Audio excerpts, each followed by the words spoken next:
শান্তা, কোথায় তুমি? আরে দেখো আমি চলে আসছি। আরে শান্তা, কোথায় গেলে? আরে আজকে আমি অনেক দিনের ছুটি পেয়েছি। আরে কোথায় চলে গেলে তুমি?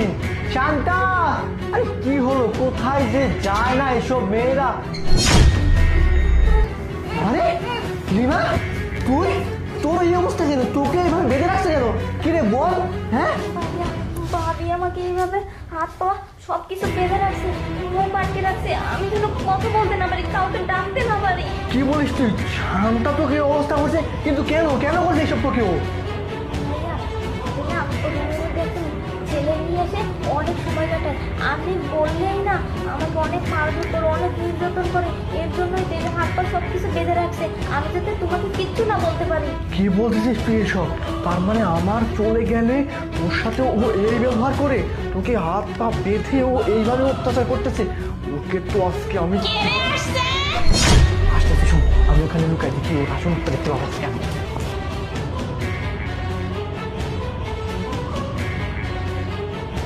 কি বাবা, তুই কার সাথে কথা বলছিলি? মুখের আটাটা কোথায় গেছে? তোর মুখে যে আমি কস্টিম মেরে রাখছিলাম, তার মানে তুই কারোর সাথে কথা বলতেছিলি? বল কি আসছে? না ভাবি, আসলে আমি একা একাই কথা বলতেছিলাম, মানে মনটা বেদনা লাগতেছিল তো তোমাকে ডাকতেছিলাম আমি। শোন, তোর হাত পা বেঁধে রাখছি, মুখ আটকে রাখছি, আর বেশি যদি বাড়াবাড়ি করছিস না, কুচি কুচি করে কেটে একদম নদীতে ফেলে দিব। তখন বড় বড় কুমির আছে না, সেই সব কুমিরে তোর মাংস কামড় দিয়ে খাবে। আর বেশি কিন্তু চালাকি করবি না, যদি বেশি চালাকি করছিস না তাহলে আমার থেকে খারাপ কেউ হবে না। বুঝতে পারছিস কি বলছি?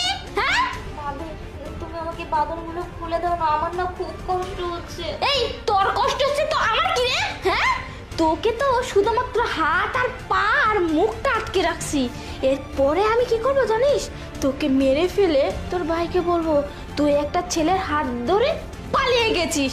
তারপরে তো আসল খেলা জমবে, তখন আমি আর আমার বয়ফ্রেন্ড এই বাড়িতে এনজয় করব।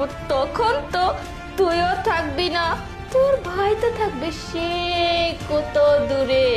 আর বেশি যদি চালাকি করছিস না, আমার বয়ফ্রেন্ডকে এখনই ডেকে নিয়ে এসে না তোকে টুকরা টুকরা করে কাটবো। বুঝতে পারছিস? কোথায় বয়ফ্রেন্ড দেখি? ডাক দাও তোমার বয়ফ্রেন্ডকে, দেখি কত বড় সাহস তোমার বয়ফ্রেন্ডের যে আমার বোনকে এসে টুকরা টুকরা করে। আর তোর কত বড় সাহস তুই আমার বোনকে টুকরা টুকরা করবি? না না, কে দিয়েছে তোকে এত বড় সাহস? নয়, আমি তো মাংস কাটার কথা